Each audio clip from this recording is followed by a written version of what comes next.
Hello students, आज हम weed management के कुछ इंपॉर्टेंट ऑब्जेक्टिव क्वेश्चंस पर डिस्कस करेंगे जो एग्जाम पॉइंट ऑफ व्यू से काफ़ी इंपॉर्टेंट हो सकते हैं। फर्स्ट क्वेश्चन इज खरपतवार विज्ञान के यानी कि वीड साइंस के जनक माने जाते हैं। तो जेंथ्रो टूल नाम के एक ब्रिटिश साइंटिस्ट थे जिन्होंने सर्वप्रथम एक बुक लिखी थी हार्ड सोइंग हस्बेंड्री। उसमें सर्वप्रथम जिक्र किया था कि इसका वीड शब्द का, इसीलिए इनको जो है खरपतवार विज्ञान या वीड साइंस का जनक माना जाता है। किसको? जेंथ्रो टूल को। सेकंड क्वेश्चन, लटजीरा का वानस्पतिक नाम है। तो लटजीरा का वानस्पतिक नाम क्या हो जाएगा? एचिरेंथस अस्पेरा। इसी को इंग्लिश में स्नैक टेल भी कहते हैं। थर्ड क्वेश्चन है, जंगली जई का वानस्पतिक नाम है।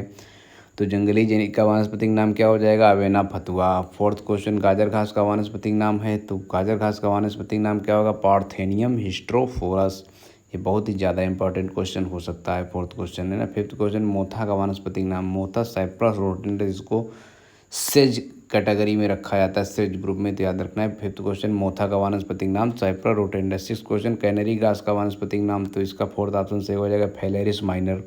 सेवंथ क्वेश्चन, कृष्णनील का वानस्पतिक नाम है। तो इसका फर्स्ट ऑप्शन सही हो जाएगा एनाजेलिस अर्बेंसिस। ये कृष्णनील हो या कैनरी ग्रास हो, ये दोनों जो है रबी ऋतु के खरपतवार हैं, जबकि मोथा जो है खरीफ ऋतु का खरपतवार है। इस तरीके से भी क्वेश्चन पूछ सकता है, कौन सा रबी का है, कौन सा खरीफ का है। तो देखिए क्वेश्चन इस वीडियो से ढेर सारे पूछे जाएंगे, भले उसका मोड बदल जाएगा ना, कि जैसे हम मान लो कि कुछ चीज़ें वर्बली बता रहे हैं कि फेलेस माइनर रबी ऋतु का खरपतवार है, लेकिन जो है इसमें हम लिखित में क्या बता रहे हैं कि इसमें वानस्पतिक नाम तो बदल सकता है मोड, लेकिन पूछे बहुत जरूर जाएंगे ढेर सारे क्वेश्चन।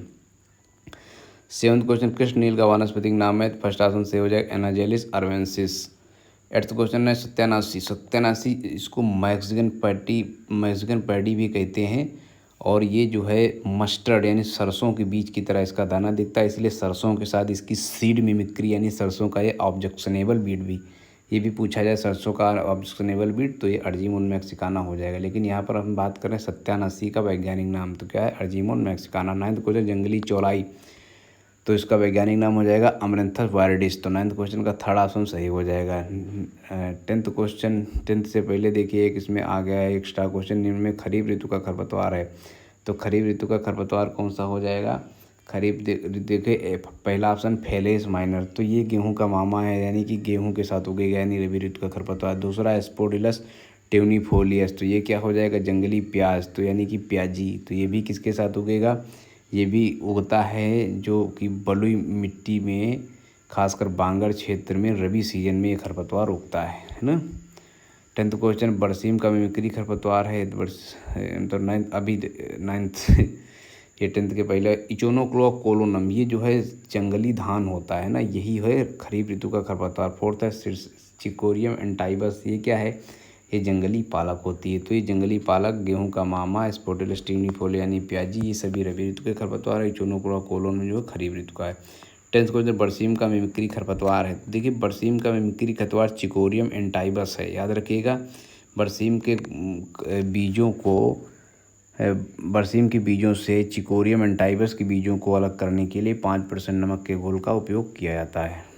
11th क्वेश्चन, गेहूं का मिमिक्री खरपतवार। तो इसमें फेलेरिस माइनर, देखो ऑप्शन सुन के चट से एकदम गोला मत भर देना, पहले दिमाग लगाना। नीचे वाला है अग्रिस्टेमा गिटैगो, थर्ड है लोलियम टेमुलेंटम, है ना। तो क्या है? फेलेरिस माइनर हमको पता है मिमिक्री खरपतवार है, लेकिन ये जो नीचे फेलेरिस माइनर, जब मिमिक्री वाला जो हम वीडियो बनाए हैं, अगर उसको देखा होगा आप लोग, ऐसे उम्मीद है कम ही लोगों ने देखा होगा, क्योंकि क्वालिटेटिव एजुकेशन आजकल चाहिए किसको होती है ना।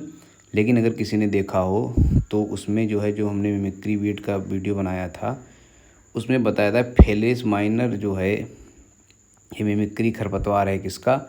गेहूं का। लेकिन ये कौन सी मिमिक्री शो करता है? ये शो करेगा इसके साथ वेजिटेटिव मिमिक्री, जबकि अग्रिस्टेमा गिटैगो और लोलियम टेमुलेंटम ये जो हैं, ये कैसी मिमिक्री शो करेंगे? ये शो करेंगे सीड मिमिक्री, है ना, जिसको, तो ये चीज़ें, लेकिन ये मिमिक्री खरपतवार कॉमन जो है वो किसके हैं? गेहूं का, इसलिए इसका डी ऑप्शन सही हो जाएगा। 12th क्वेश्चन, कौन सा खरपतवार पार्थेनोकार्पी प्रदर्शित करता है? तो इसका फोर्थ ऑप्शन सही हो जाएगा टेराजेसम ऑफिसिनेल। 13 क्वेश्चन इज चौड़ी पत्ती वाले खरपतवार और मुख्यतः प्रवर्धन किसके द्वारा? देखिए एग्रीकल्चर में हर चीज़ 99% होती है ना, 100% कोई चीज़ नहीं होती है, हमेशा याद रखिएगा। इसीलिए इसे मुख्यतः लगा दिया गया कि चौड़ी पत्ती वाले खरपतवारों में मुख्यतः प्रवर्धन किसके द्वारा होता है। तो जो चौड़ी पत्ती वाले खरपतवार हैं तो एक साथ कॉमन याद रखो कि उनका प्रवर्धन बीज द्वारा होता है मुख्यतः। जैसे कि चौड़ी पत्ती में क्या क्या आ जाएगा, चौड़ी पत्ती में आ जाएगा तुम्हारा कृष्ण नीलेनाजिलिस अरबेंसिस, और क्या आ जाएगा, चौड़ी पत्ती बथुआ आ जाएगा। तो इनका बीज द्वारा ही प्रवर्धन होता है। सकरी पत्ती क्या है, सकरी पत्ती मोथा आ जाएगा, है ना। तो मतलब जो जिनकी चौड़ी पत्ती नहीं होती उनमें भी बीज द्वारा हो सकता है, लेकिन अगर चौड़ी पत्ती है तो केवल बीज द्वारा होगा, है ना। और जो चौड़ी पत्ती नहीं है उसमें बीज द्वारा या फिर जड़ द्वारा किसी के द्वारा हो सकता है, लेकिन अगर चौड़ी पत्ती है तो सिर्फ बीज द्वारा होगा। कहने का मतलब ये है ना। 14 क्वेश्चन, घास वर्ग में आने वाले खरपतवार में मुख्यतः प्रवर्धन किसके द्वारा होता है, तो ये राइजोम या व स्टोलिन यानी कि कंद के द्वारा इसमें होता है। घास वर्ग में घास जैसे कि होती है दूब घास, तो दूब घास क्या होती है कि ज़रूरी नहीं उसका कहीं दूब घास का बीज इतनी आसानी से नहीं देखा होगा। दूब घास में क्या होता है कि कहीं पर भी दूब घास तोड़ के डाल दो, जहाँ पर पड़ी रहेगी वहीं पर हरी हो जाती है, तो उसकी जो जो भी टुकड़े होते हैं वो वहीं से जड़ पकड़ लेते हैं। तो ये सब घास वर्ग वाले जो होंगे और राइजोम स्टोलोन्स होंगे, और चौड़ी पत्ती वाले बीज द्वारा। अब अलग अलग बताने की जरूर नहीं, अगर कोई खरपतवार आपने देखा है तो अगर पूछा जाए, मान लो तुमसे पूछ लिया गया बथुआ का, तो दिमाग लगाओ बथुआ चौड़ी पत्ती है सकरी पत्ती है, अगर चौड़ी पत्ती है तो समझ जाओ बीज द्वारा होगा इसका, है ना। और उसको सही कर दो। 15 क्वेश्चन, सेज वाले खरपतवारों में मुख्यतः प्रवर्धन होता है, तो सेज में मुख्यतः जो है ऊपर 3 ठो निकले होते हैं, जैसे कि मोथा देखा होगा। तो इसमें बल्ब, ट्यूबर और कॉम्स, इनको कंट्रोल करना बहुत मुश्किल होता है, क्योंकि इनकी हर चीज़ के द्वारा प्रवर्धन होता है, चाहे बीज हो, बल्ब हो, ट्यूबर हो, कॉम्स हो, रूट, सबके द्वारा होता है, इसीलिए इसको कंट्रोल करना मुश्किल होता है, जैसे कि मोथा। उसके बाद 16 क्वेश्चन, किस चौड़ी पत्ती वाले खरपतवार में प्रवर्धन जड़ द्वारा होता है, तो देखिए चौड़ी पत्ती वाले खरपतवार हमने क्या बताया, प्रवर्धन किसके द्वारा होता है, बीज द्वारा। लेकिन एक अपवाद है, हर चीज़ का एक अपवाद होता है ना। तो एक अपवाद जो है वो कन्वर्वुलस अर्बेंसिस है, जिसमें जो है क्या होता है, जिसमें प्रवर्धन होता है जड़ के द्वारा। किसमें, कन्वर्वुलस अर्बेंसिस में प्रवर्धन किसके द्वारा होता है, जड़ द्वारा। इसको मॉर्निंग ग्लोरी भी कहते हैं ना। चौड़ी पत्ती है फिर भी इसमें जड़ द्वारा प्रवर्धन होता है, और नहीं तो नॉर्मल चौड़ी पत्ती जिसमें है उसमें बीज द्वारा। 17 क्वेश्चन है, सॉइल बाइंडर का काम करने वाले खरपतवार। सॉइल बाइंडर का काम मतलब ऐसा नहीं है, कुछ खरपतवार फायदेमंद भी होते हैं, जैसे कि सॉइल बाइंडर का काम करते हैं एग्रोपैरान, राइपन, साइनोडॉन, डेक्टिलान, इम्पेराटा, सिलेंड्रिका। इनमें से सभी डी, तो डी सही हो जाएगा। यानी कि जितने तीनों खरपतवार हैं तीनों सॉइल बाइंडर का कार्य करते हैं। सॉइल बाइंडर मतलब ये होता है मिट्टी को जकड़े रहते हैं, जिससे कटान की संभावना कम होती है। देखा होगा जिन खेतों में घास खूब ढेर सारी होती है वहाँ मिट्टी का कटान कम होता है। 18 क्वेश्चन बहुत ज़्यादा इंपॉर्टेंट क्वेश्चन है, उम्मीद है पूछा भी जाएगा। एलिलोपैथी की खोज किसने की थी, तो एलिलोपैथी मोलिस ने 1937 में की थी, तो इसका फर्स्ट ऑप्शन सही हो जाएगा। 19 क्वेश्चन, पूर्ण जड़ परजीवी पौधा है, तो देखिए परजीवी खरपतवारों से क्वेश्चन बन सकते हैं। इसके बारे में हमने एक विधिवत वीडियो बनाया है, जिसका लिंक हम प्लेलिस्ट में अभी इसके डिस्क्रिप्शन में दे देंगे, है ना। उसको आप लोग वहाँ से कम अगर पूरा ना भी देखें तो लास्ट का 5 मिनट भी अगर देखेंगे तो उसमें इसका हमने फार्मूले से बताया है कि ट्रिक से कैसे याद किया जाएगा। पूर्ण जड़ परजीवी पौधा है तो कौन सा, ओरोबैंकी। पूर्ण तना परजीवी पौधा, कसकुटा, है ना। तो 20 का फर्स्ट सही हो जाएगा, 19 का सेकंड, 20 का फर्स्ट। 21 आंशिक जड़ परजीवी है स्ट्राइगा, है ना, और आंशिक तना परजीवी है लोरेंथस। तो 22 का थर्ड ऑप्शन सही हो जाएगा। 23 नंबर क्वेश्चन, ओरोबैंकी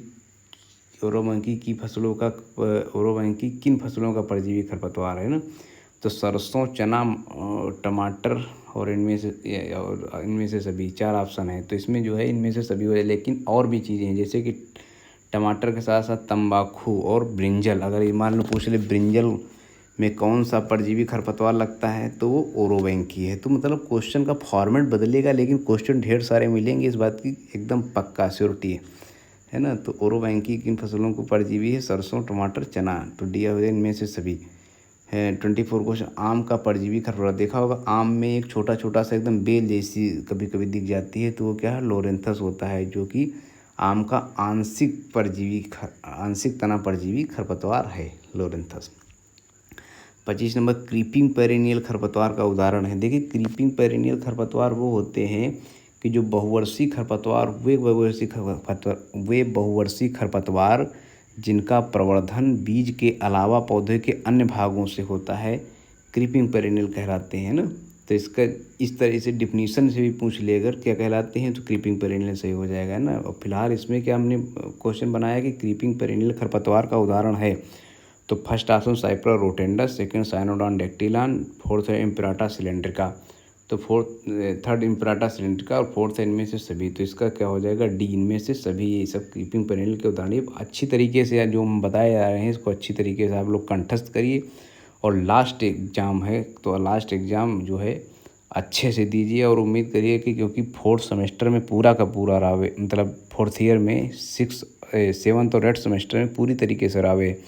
तो इस तरीके से औपचारिक रूप से देखा जाए तो कल जो है ग्रेजुएशन का लास्ट एग्ज़ाम है, जिनका भी है कल एग्ज़ाम, तो अच्छे से एग्ज़ाम दीजिए। और कल से आप लोग जो है उसके बाद तो केवल रावे रह जाएगा, फिर तो वाइवा होगा बस। तो अच्छे से बेहतरीन तरीके से एग्ज़ाम दीजिए और जो भी हमसे हेल्प बन पड़ती थी हमने आप लोगों की करने की कोशिश की आपके एग्ज़ाम के दौरान। और उसके बाद में अच्छे से एग्ज़ाम दीजिए। और हमारा टेलीग्राम चैनल है आज़ाद एग्रीकल्चर एकेडमी के नाम से, उससे आप लोग सभी लोग जुड़े रहें। उसमें क्या है कि किसी प्रकार की इन्फॉर्मेशन जैसे कि पेट या टीए के बारे में जो भी जानकारी या मॉडल पेपर या पेपर प्रीवियस ईयर के हमको मिलते रहते हैं, कोई सूचना नोटिस, तो हम उसमें डालते रहते हैं जिससे आप लोगों को इन्फॉर्मेशन मिलती रहेगी। वो भी हम जब डालेंगे तो वैलिड ही डालेंगे, ये नहीं कि हमको सूत्रों से पता चला है या बहुत सनसनीखेज खबर इस तरीके के फला सब्जेक्ट की हत्या है ना, फला सब्जेक्ट का मर्डर, इस तरीके की कोई चीज़ नहीं। जो आएगी एकदम वैलिड ऑफिशियल चीज़ मिलेगी ना। चलिए फिलहाल में टॉपिक पर आते हैं। 27 क्वेश्चन, खरपतवार शोध निदेशालय कहाँ है? तो ये जो है Jabalpur, directorate of weed research, ये भी आ जाएगी। भारतीय खरपतवार है ना अनुसंधान संस्थान कहाँ है? तो ये जबलपुर। फिलहाल यही पूछेगा, directorate of weed research DWR कहाँ है? जबलपुर में। 27 का सेकेंड ऑप्शन सही हो जाएगा। 28 है तैरने वाले यानी फ्लोटिंग वीड का उदाहरण है। तो देखिए पहला ऑप्शन है इचोनिया क्रेसिप्स, सेकेंड ऑप्शन है पिस्तेसिया इस्टियोडस, थर्ड ऑप्शन है निम्फा स्पीसीज और फोर्थ है इनमें से सभी। तो देखिए जितने खरपतवार हैं ये सभी तैरने वाले, जैसे कि जो है जो तालाब वगैरह होते हैं उनमें तैरते रहते हैं ये खरपतवार, ऊपर जो दिखते हैं एकदम वही हैं सब। लेकिन इसमें पहला है इचोनिया क्रेसिस। तो अगर पूछ ले जलकुंभी का वानस्पतिक नाम है तो जलकुंभी का वानस्पतिक नाम क्या है? जो 28 का फर्स्ट ऑप्शन है वही जलकुंभी का वानस्पतिक नाम है, इचोनिया क्रेसिप्स। अब देखिए इसके बारे में अन्य जानकारी जान लीजिए कि इसको बंगाल का आतंकवाद भी कहा जाता है इचोनिया क्रेसिप्स को। क्यों कहा जाता है? क्योंकि ढेर सारी जो गंगा नदी से छोटी छोटी नदियाँ जुड़ी हैं उनसे बहकर के सब जो है साल भर जो इकट्ठा होती है बरसात में बह के गंगा नदी में जाती है जलकुंभी। और वही जलकुंभी लास्ट में जो गंगा नदी अरब सागर में गिरने से पहले कहाँ जाती है? बंगाल में।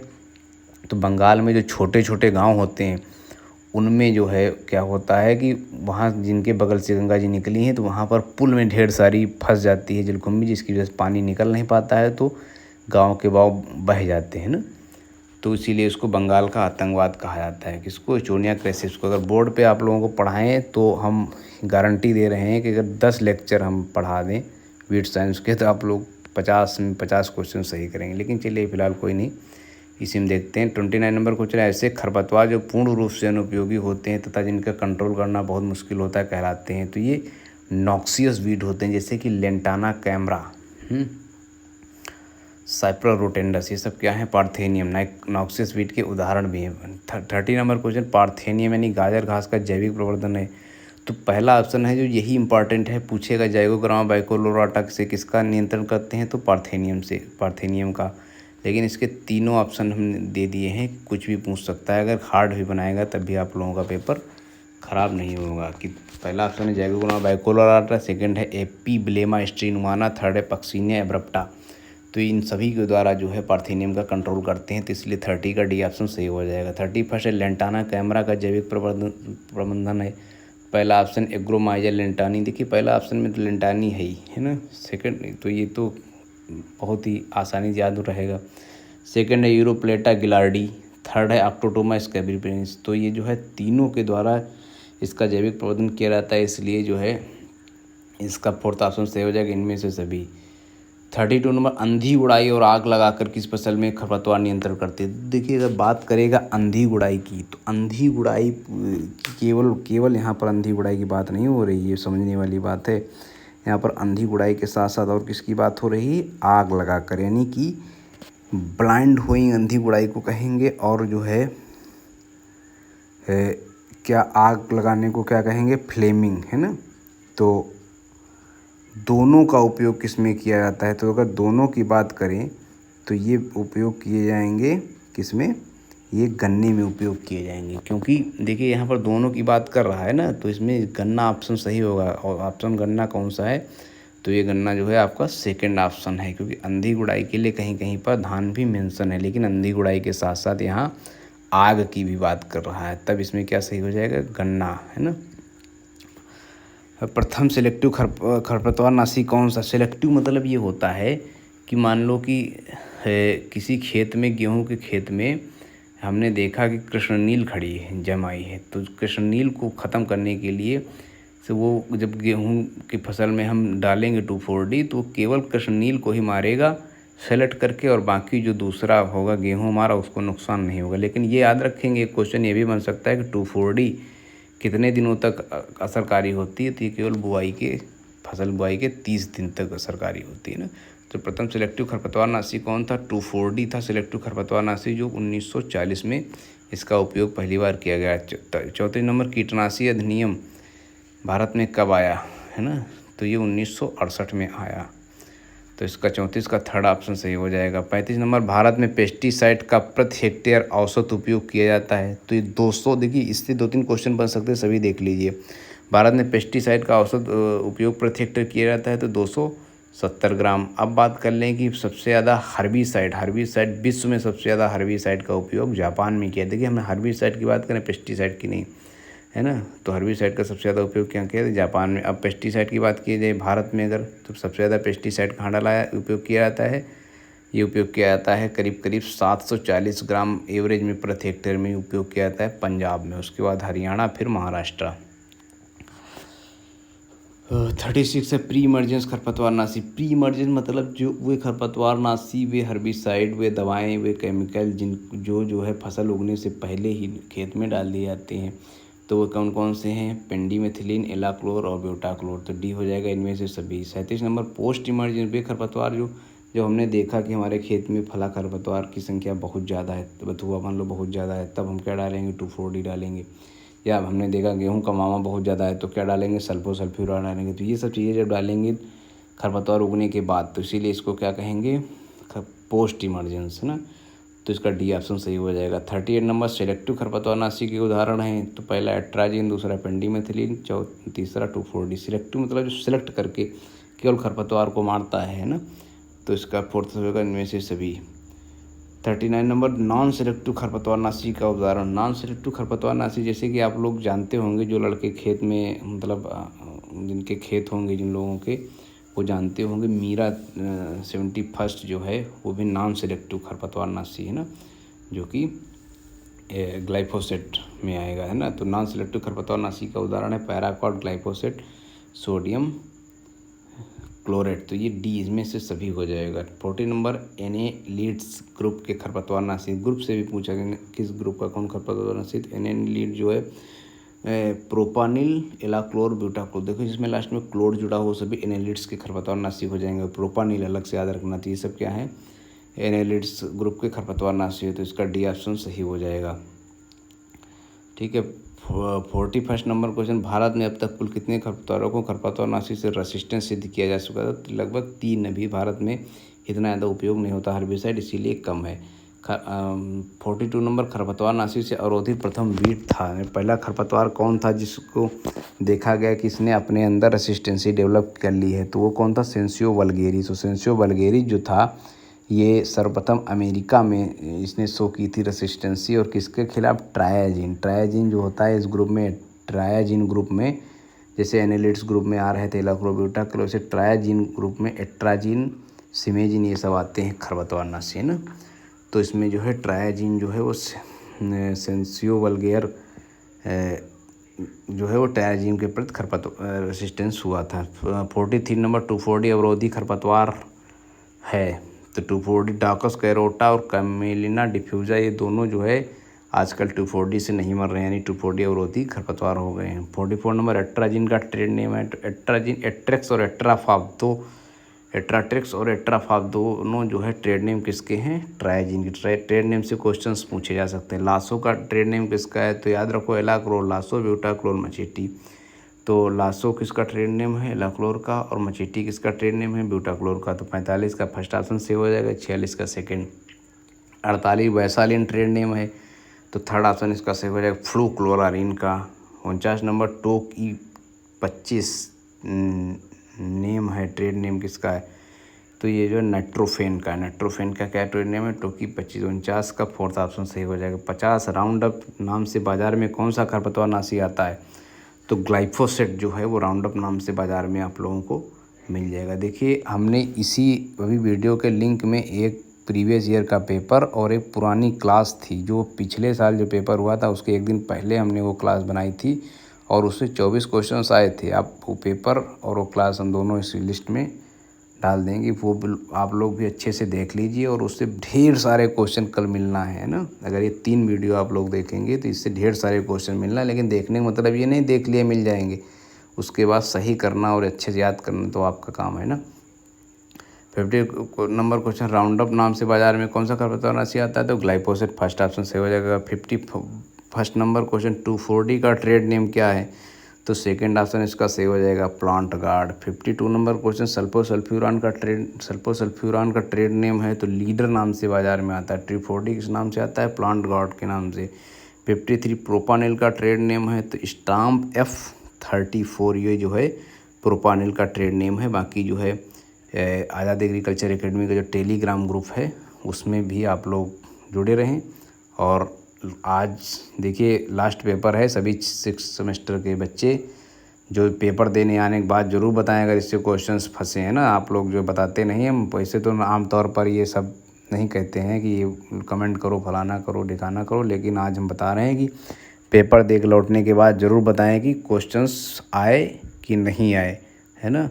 और टेलीग्राम ग्रुप पे आप लोग सभी लोग जुड़ें, जिससे कि आगे की जानकारियाँ आप लोगों को होती रहें। बहुत बहुत धन्यवाद, बहुत बहुत आभार। और जो 4th ईयर में बच्चे पहुँचे हैं वो अच्छे से यूपी कैडेट की तैयारी करें, और जो यूपी कैडेट MSc जिनको नहीं करनी है वो पेट की तैयारी करें और अच्छे से एग्ज़ाम दें और अपना और अपने माता पिता का नाम रोशन करें। बहुत बहुत धन्यवाद।